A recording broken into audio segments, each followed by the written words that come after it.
Pourquoi Francis de Noyelles n'a-t-il jamais rendu public ces images de l'expédition de 1950 sur l'Annapurna?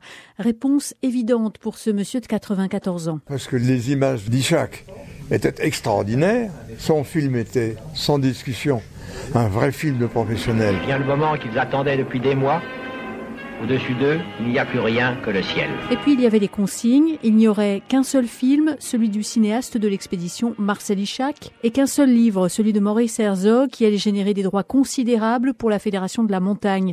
Il y a les images dont Francis de Noyelles est plutôt fier. J'ai filmé assez longtemps ce qu'on voyait à l'horizon, dont on devinait que c'était l'Annapurna. C'est à 25 km, et ça c'est une image que tout le monde n'a pas. Et celle qu'il regrette, 64 ans plus tard, de ne pas avoir tourné. Les chutes de Sérac sur le Dolaguéry, je l'ai trouvé admirable, mais j'ai pas pu la filmer parce que le Sherpa m'a immédiatement fait reculer. C'était un Sérac de la taille de l'Arc de Triomphe de Paris. À leur retour en France, les alpinistes furent accueillis en héros.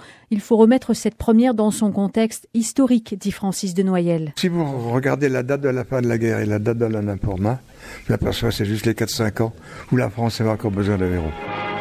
Le piolet d'Herzog et ce petit drapeau, symbole de victoire, sont maintenant précieusement conservés au Club Alpin à Paris.